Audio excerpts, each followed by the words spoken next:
The WTF theory of the day is that MTV would not exist without the invention of liquid paper. Not clear? Let me explain.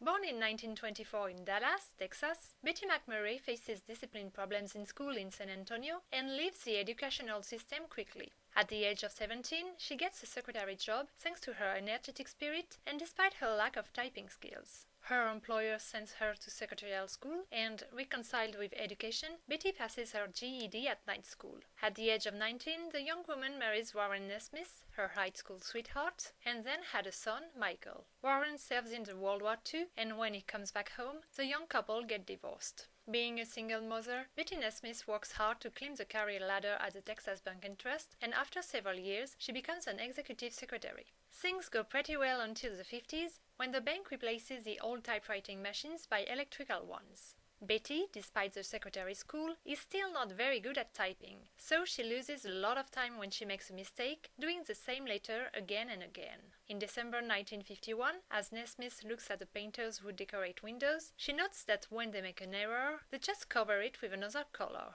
And she has her illuminating moment. Bette realizes that putting paint on her typing mistakes could be a way to save a lot of time. Back home, Nesmith mixes white paint with other chemicals in her kitchen blender, and the next day she goes to work with a bottle of her preparation and a little brush. Her idea is so good that her boss doesn't notice the corrections on the paper that he signs. Bette Nesmith is the inventor of correction fluid.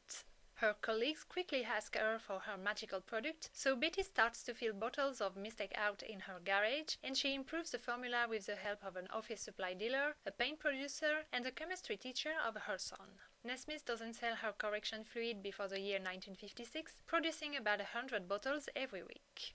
In 1958, she is dismissed from the Texas Bank after she accidentally writes mistake out on a letter. Bette decides to work full-time for her own business, and thanks to an article in an office trade magazine, more and more bottles are sold. The mistake out is renamed liquid paper, and Nesmith gets a patent for her invention. In 1962, Bette marries Robert Graham, and, working in team, they make profits. In 1964, 5,000 bottles of liquid paper are produced every week in a prefab in Nesmith's garden. In 1968, 1 million units are sold. Bette's society moves in a factory in Dallas and employs 20 people. Thinking of her workers' well-being, Nesmith Graham consults them to take important decisions. She also puts a park, a library and a childcare center in the new headquarters in 1975. In 1979, Bette sells her company to the Gillette Corporation for $47.5 million. She quickly has regrets, thinking that her professional values, based on the self-development of her employees, would not be respected in a big company. The last months of her life and a half of her fortune are dedicated to her two foundations, the Betty Claire McMurray Foundation and the Guion Foundation. Their goals? Help single mothers and battered women and foster education and arts. And if you want to know what they put in correction fluid, here is its formulation: titanium dioxide, mineral spirits, resin, and dispersant. In 1989, the trichloroethane is replaced because of its toxicity. Since the year 2000, liquid paper belongs to Rubbermaid, and it is mainly used to cover handwriting mistakes, as typewriters are pretty rare in offices now. And what about MTV?